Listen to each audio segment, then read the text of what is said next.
I'm Hunter Miller, aka AZ Sports Car 80, and get ready to get in gear for the fastest hour in podcasting. Ladies and gentlemen, start your engines. Welcome to Trans Am Talk.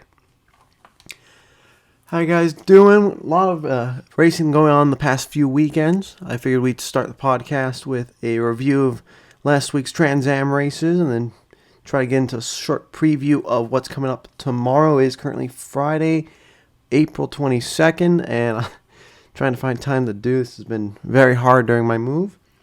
So I figured first let's take a look at the Trans Am West Series opener for 2022 at Thunderhill Raceway Park, which was a battle between two men. Greg Pickett, the only driver to win a race in every decade of Trans Am's existence, and Roy Fulmer IV, who's making his debut in TA2. So Pickett topped first practice with a 1 minute 43.8 second lap, which was 2 seconds faster than Fulmer's. They'd swap again in third practice, with Fulmer being just 0.3 of a second faster than Pickett, which is pretty interesting considering that Pickett's got a TA car, and usually those have, I want to say, a few extra horsepower. Greg Pickett would qualify pole position with a record lap of 1 minute 41.856 seconds. But before starting command, he'd suffer a mechanical failure which would throw him to the rear of the field alongside Rudy Rivac, who did not start. Then Roy Fulmer would go on to lead wire to wire all 35 laps of the event to win his first ever Trans Am West race. In the class winners for the race were Roy Fulmer in the number 86 in TA2. Howard Johnson, the IWS Acquisition Group Mustang, would win in SGT. Mike Sheehan in the Ferraris Online Lamborghini Gallardo GT3 would win the XGT class. Greg Pickett, being the only TA entry, would win it by default, and there were no GT cars in last weekend's event. If we take a look at the standings, exiting Thunderhill, Roy Fulmer now has a 8-point lead over the number 30 of Greg Tolson, the GT Auto Lounge Chevrolet Camaro. Tim Lynn 2 points back on Tolson in third. Jeff Holden and the Mid-Valley Trans Joe Racing Products Camaro has 23 points in fourth. Michael Fine, number 66 Architectural Glass Systems Chevrolet Camaro, finds himself rounding out the top 5 in TA 2 points for Trans Am West. Mike Sheehan, by default of being the only XGT entry, is currently the points leader in that class with 15. And 3 starters in SGT between Chris Evans, Howard Johnson, and Rudy Rivac.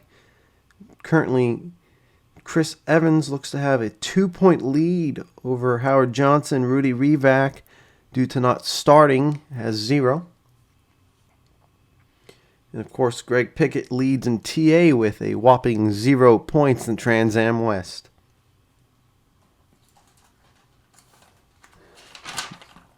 Now, some people don't know this, but overseas in Australia and New Zealand, there's a series called the Turtle Wax Trans Am Series, which is run by the Australian Racing Group under license from Trans Am. It's been around since about 2020. The series uses the TA2 rule set and gets about 20 or so cars a race, which is pretty good for a fledgling series. And TA2's expansion has been so popular, in fact, that the New Zealand equivalent of the V8 Supercar Series actually switched to be a TA2 championship. Now, last weekend, the Turtle Wax Series went to Mount Panorama in Bathurst, one of the most well-known circuits in the world, during the weekend of the Bathurst 6 Hour last Easter. The first race started off with Tim Brook starting on pole position in the Painter-Dixon Racing car number 38, right next to the Valvoline Ford of Nathan Hearn. For the first of 3 races, being a 9-lap sprint, 25 cars would start, or 25 cars qualified, and only 24 would take the grid. Hearn would take the lead at the end of the mountain straight, and he would hold on to it till the end of the race. Colby Bircher would suffer a failure on lap 1, and Mark Crutcher would also exit a lap later without drive. Then we have the 99 of Morris and the 67 Morris and the 99 Brett Holdsworth had a pretty heated battle. It went on for most of the race in around 5th position. There'd be some mid-race contact between the number 8 of Pappas and the 88 of Harris, which, let's see. Jackson Rice also went around for a spin hill corner, and then Harris would find himself spinning later in the lap. Now Simpson in car number 702 found himself flying off of the chase a few times on corner exit. A little tricky for the 702 Challenger. Nathan Hearn, though, would not look back, and he'd lead every single lap of the first race. And he'd take it home by about 2 seconds. Top 5 being Nathan Hearn, Tim Brook, Ben Grice in 3rd in car number 03. His father ran one NASCAR race, I believe, at Australia back in the 80s. The Owen Kelly machine, the number 73 Fujitsu car, 4th. And John McCorkindale in the Dial Before You Dig Mustang in 5th.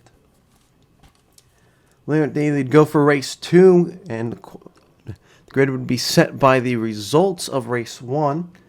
Nathan Hearn would start pole position because of that, and he wouldn't look back. He'd lead all 9 laps, but the race would be far from uneventful. The first lap, Sean Richardson in the RTC Group Dodge made contact with Jackson Rice's Oracle Dodge, also involving Brock Boley in the number 33 Camaro. The 12 car hooked the 37. The 37 slapped the 33. And, well, Jackson Rice would be leaving with a ton of front end damage.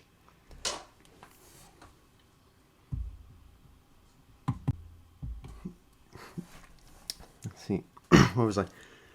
Jet Johnson lost first gear in the number 117 Napa Auto Parts Mustang. Jet Johnson is the grandson of the great Australian driver Dick Johnson, making his Trans Am rookie season this year. But yeah, he lost first gear in the mountain. The car stalled, brought the first Hyundai safety car, but he would be able to get the machine refired and running once more.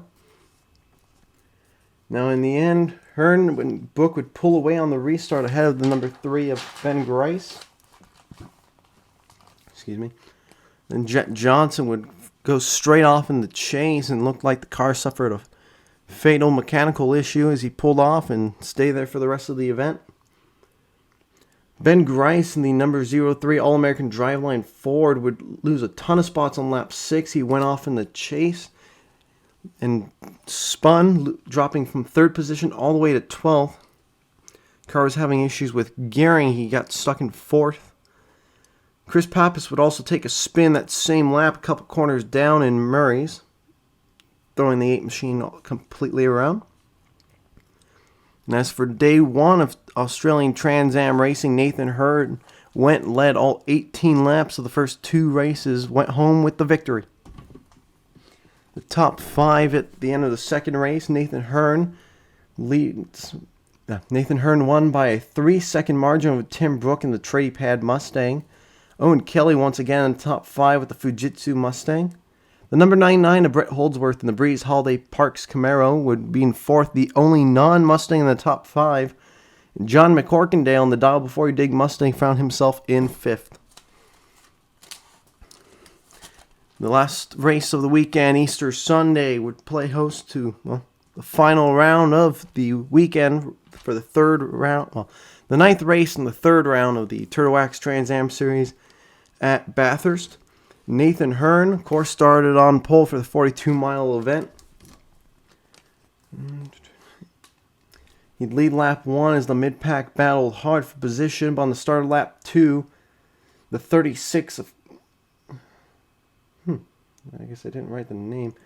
The 36 dive-bombed the 47 of Nick Carroll, shooting forward and making contact with left rear Chris Pappas, sending him around on lap 2. Electrical issues would plague Kyle Gurdon in the Nuveo Group Ford Mustang. He'd stall in the dipper. And then a couple corners later, Cody Bircher would bend the 36 PBS Coatings Mustang at the elbow. And Gurdon's machine being stalled would bring out the first Hyundai safety car of the 11-lap event.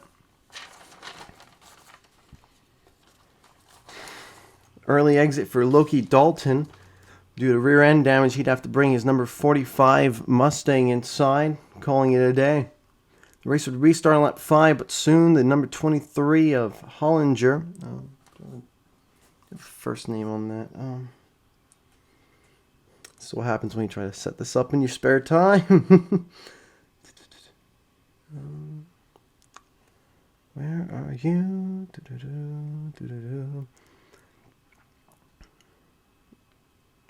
I'm going to go through the website, try to find the name. And one nice thing about the ARG Trans Am website is you get pictures of every car and driver in the series.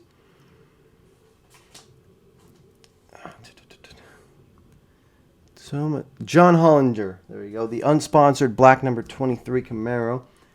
He'd make contact with the number 12 of Sean Richardson, getting hooked off the right front of the number 12 Dodge Challenger, slamming the outside wall on the, I believe, the lead up to the chase. Heavy damage. The car would careen into the wall multiple times. The right front suffering heavy damage, the left front disappearing from the car, and the whole thing just looking like madness afterwards. Now that would be the final safety car of the event. The race would finish under yellow Nathan Hearn, winning his third race at Bathurst, sweeping the weekend, and his sixth win of the 22 season. Now if we take a look at the points, right now Nathan Hearn is up top with 576. Right behind him is Tim Brook with 557 points, my bad. Owen Kelly, driving for himself in the Owen Kelly Motorsport Fujitsu Ford Mustang, is in third with 522 points. Brett Holdsworth in the Breeze Holiday Park Camaro sits in a nice fourth, and Kyle Gurdon, despite suffering not the greatest weekend at Bathurst, holds on to fifth with 484 points. John McCorkindale in the Dial Before You Dig number 69 has 463 points, and sixth, tied with Eden Thornborough in the 116 Sydney Property Care Ford Mustang. Loki Dalton sits 8th in the up to 11 Motorsport GRM Mustang with 436 points. And Hugh McAllister in the McAllister Motors number 6 has 432 points. And Chris Pappas in the Weathertech Racing number 8, which has a beautiful livery, by the way. I don't know if you guys remember the classic Martini livery. They used to run the Porsche 935s. For anyone who follows Transformers, the original Jazz livery, pretty much. White with a blue, light blue, and red stripe down the middle. That's essentially what Chris Pappas has on his number 8 machine. He sits 10th with 426 points. Well, that's a recap of the weekend, but one cool thing they got going up is when the Turtle Wax Trans Am Series comes back next month, let me see if I can get the exact date on that, they're going to be running, to my knowledge, the first ever night race for any Trans Am Series in history. At Here we go. When they go to Sydney Motorsport Park next month, which will be the weekend of May 28th and 29th, so Memorial Day weekend, they're going to run under the lights on Saturday, I believe. Yep. Qualifying session. Yep. Second race will start at 6:05 p.m. So the first and third race will be run in the afternoon. The second race will be run at night.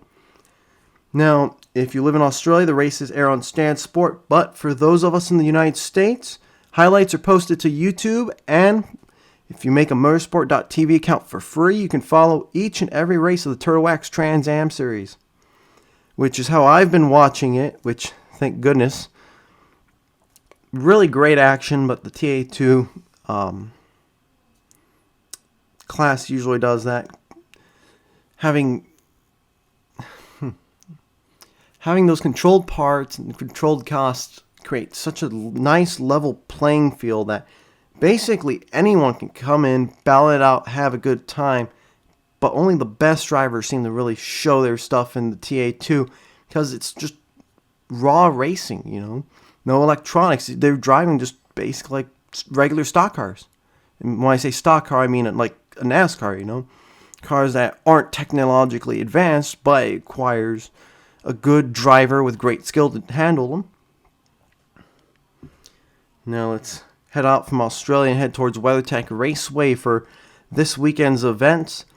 Now in TA, right now, let's take a recap at the points so far. Right now, Chris Dyson has a 12-point lead over the number 8 of Tommy Drissy, the Lucas Oil Ford Mustang for 3GT Racing. In third is Amy Ruhlman. She's 20 points back on the leader in the McColl's Chevrolet Camaro. And Ken Threitz is tied with her in car number 7, the Franklin Road Apparel Machine. Both drivers have 70 points. David Pinterick, the number 57 Mustang, in the Kreider Racing Ford Mustang, he's got 56 points, so he's 34 out, a little far back from anyone top 5. And 2 points behind him is a part-time entry, the Charlotte winner, Paul Menard, who also won the 2011 Brickyard 400. Oh boy, I am sorry if I get this wrong, but Humaid Masood? I hope that's right. It's probably not, though. The Al Graham Ford Mustang, the second Dyson Machine's got 21 points. He's tied with Richard Grant in the Grant Racing Corvette. Grant made 2 starts, but suffered a failure at Sebring, so that explains where the points are coming out. Boris said, who's only made 1 start this season, the Weaver Racing SRI Technique Dodge Challenger. He's got 19 points. Right now, Martin Rattinger, who only started Sebring, he's 10th with 18 points. Jose Chacron leads the rookie standings in TA. That can't be right. Camaro, I could have sworn he was driving a Corvette, but he's got 43 points after a 4th place finish at Sebring. And one of the newest classes that literally got invented midway through the season, as it seems is a staple of Trans Am, TA Heritage, which is essentially a place for classic cars and classic drivers to be showcased without interfering with the Drivers' Championship or the main Drivers' Championship. So far, only 1 entry has ever been in that class. At Road America, Wally Dallenbach in the number 4 Ultimate Headers Ford Mustang, which is about a 2004 Mustang, the early 2000s generation. Nice blue machine. The 85 Champion currently has 15 points in that category. And depending on how many entries we get in that class for the rest of the season, he could easily become a 3-time Trans Am champion in a way. That's interesting. The goal of TA Heritage, though, is to showcase cars going back to the 80s. If you have a historically important car to Trans Am, which I'd assume like the Audi Quattro or maybe the Mercure, you could race that even if you yourself are not like a Trans Am legend, but if Willie T. Ribbs shows up in a Jaguar XKR, or let's have fun with it, an Oldsmobile Aurora or Panos Esperante, he'd be okay because he's Willie T. Ribbs, and Willie T. Ribbs is freaking awesome. As we look at the other classes, in TA2, the points leaving the 3rd round this season, Talia Casera in the number 77 Liquid Moly Chevrolet Camaro for SMR. He's leading with 74 points. But he's only got a 9-point lead on Cameron Lawrence in the number 6 Franklin Road Apparel Camaro.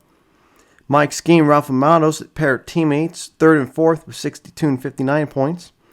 Thomas Merrill in the Mike Cope Racing number 26 rounds out the top 5. He's got 58 points. So that should be 16 points back on Casera. Pretty close points battle. Evan Slater in the number 35 Cube 3 Architecture Chevrolet Camaro is 6th with 47 points.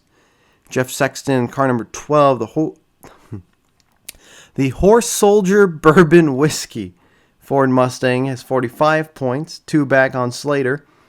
Wet Barkow in the Burkow car is Berryman Napa Dodge Challenger, the highest Dodge in the championship, and one of the few, I believe, has 42 points in 8th. Misha Goikberg, where have I heard that name before? I swear I've heard that name outside of Trans Am. I want to say it's IMSA that I've heard that from.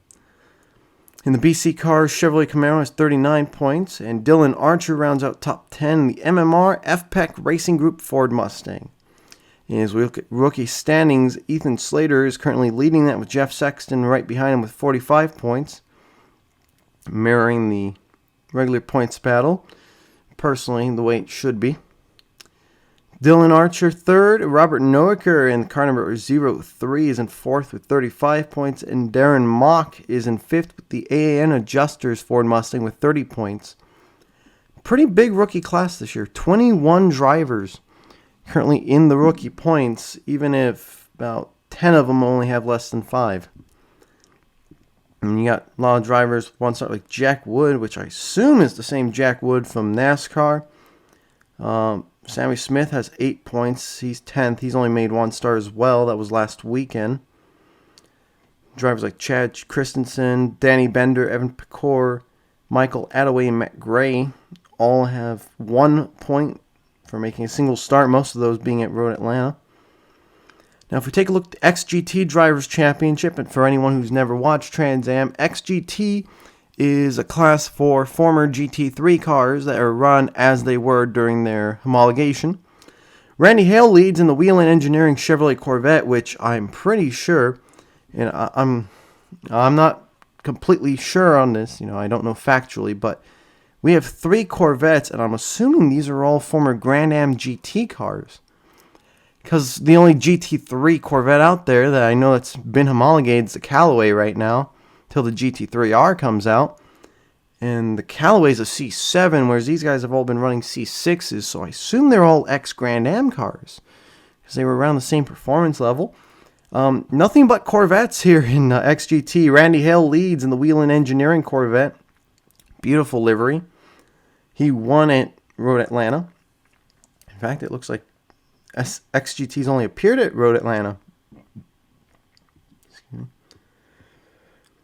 Let's see. Jason Hart in the G-Speed Chevrolet Corvette is second in points. He finished second.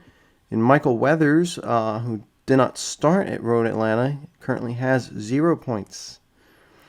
And that's exactly how the rookie point standings go after 3 rounds of competition. Now here's something fun. All right, SGT, they hire Performance Production Group.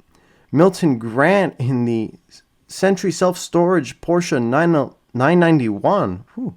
Currently leads there with 45 points. 14 over Lee Saunders in the Land Search Dodge Viper. Love seeing those things on track.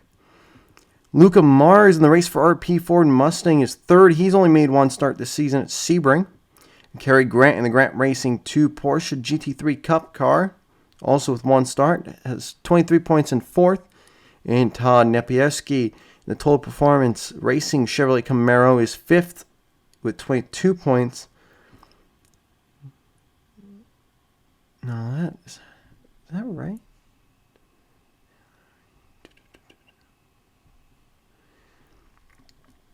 So it says for rookie standings, we have Danny Lowry in first with the Bridge Hall Porsche GT3 Cup with 75 points. Don McMillian in second with the Sasco Racing Chevrolet Corvette with 37 points with 2 starts, 2 top 5s. Luca Mars third in the rookie points with 29. Brian Gluck in the Gallant Fuel Scottville Vodka Factory 5 GTM. I believe he's a member of the Air Force, if I remember right. He has one start this season at Road Atlanta. He's fourth in the rookie standings. I find it weird that Lowry and McMillian aren't being shown as part of the regular Drivers Championship. That's interesting. In GT, by matter of showing up to every race, Billy Griffin in the Griffin Auto Care Sheehan Towing Ford Mustang currently leads GT with 49 points, is the only driver to contest all 3 races. Nelly Decker, who has 1 win on the season, is second in 18 points. And Bob McAllen in the Race for RP Ford Mustang GT4 is third with 16 points. Now, interestingly, going into the race this weekend, there are no GT entries, so Billy Griffin will leave. Well, he won't leave WeatherTech Raceway because he's not going to be there according to the entry list. But he'll exit round 4 as the points leader. Now, as we look into the field we got this weekend, pretty nice, if you ask me. So Adam Corolla will drive the number 5 for Ken Thwaites, which has seen a couple drivers this season. Corolla is known as a radio personality, podcaster. He was the host of the car show. And something people might really remember him from is The Man Show that used to air in the early 2000s with him and Jimmy Kimmel. This is his first Trans Am Series start. He has one TA West Star in 2017, where he's finished on the podium at Willow Springs. Defending winner Tommy Drissi in car number 8's here. Eric Joyner comes back. He's the defending XGT winner. And the good boy Bob Coffee Roasters Porsche GT3R. Ken Thwaites in the number 7 Franklin Road Apparel Machine is here as usual. Typically the usuals, and then we get to SGT, where we got Michael Lapaglia and Howard Johnson from the West Coast Series entering in a pair of Ford Mustangs. Dirk Lernberger in the Lux Performance Group Dodge Viper is going to be in the race this weekend, alongside Cindy Lux in the Black Rock Coffee Viper, her first start of 2022. Mike Weathers from Conroe, Texas, will be driving the G-Speed Chevrolet Corvette this week. And if I go back, yeah, he should be the... No, yeah, he's the one who did not start last week, so it looks like he'll be making some points here at Laguna Seca. Don McMillian he's the only Pro-Am entry of this event in the Salasco Racing Chevrolet Corvette and SGT. Simon Gregg returns in the number 59 machine. And then Mike Sheehan is one of 3 XGT cars of the weekend. The defending race, well, not defending race winner, but the winner 1 week ago at Thunderhill Raceway Park, alongside Chris Evans, who won SGT at Thunderhill Raceway Park. And then, yeah. Sheehan's the only West competitor in XGT. Chris Evans is the SGT points leader out west. 16 cars in the combined class race for this weekend, which is down from 19 last year. 7 cars in TAs, about the usual. Now, TA2 has got the 3rd largest grid in series history with 45 cars. Only times that's been beaten, 52 last year at the finale at Coda, and 47 this year at Sebring.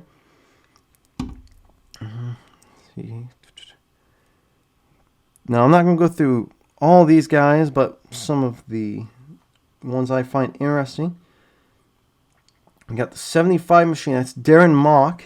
His grandfather, I believe, or father, was a Cup Series team owner back in the 80s, and his Hodgdon Group Ford Mustang is a throwback to Neil Bont's car from the mid-80s, which I think is really cool. John Schweitzer in the 00. Last year he was an SGT and a quote-unquote Holden Commodore. That was a 90s Chevrolet Monte Carlo, NASCAR bodied. Mike Skeen, the 89 with Ralph Matos. And Doug Peterson, Anna Andretti. 4 cars in that 3-dimensional service team. That's going to be fun. Ty Young in the 22. A lot of the usuals. Roy Fulmer is here. He's in the 186, looking to get his second Trans Am West victory of 2022. And we should be in for a really good show. 45 cars tackling the corkscrew on Saturday. Or no, I think it should be Sunday, right?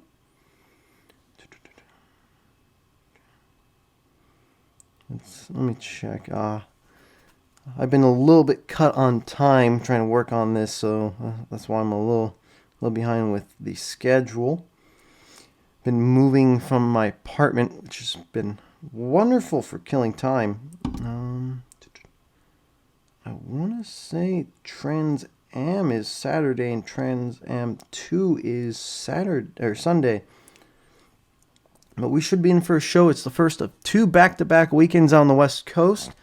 Next week, the Trans Am and Trans Am West Series will head to Sonoma Raceway, which is one of the most fun road courses in all of North America. For those of you who want to watch Laguna Seca or Sonoma or any of the Trans Am Series races, every Trans Am Series by Pirelli race is broadcast live on YouTube and Facebook. If you follow the Trans Am Series, subscribe to them on YouTube or follow them on Facebook. And I believe on Speedtour.tv as well.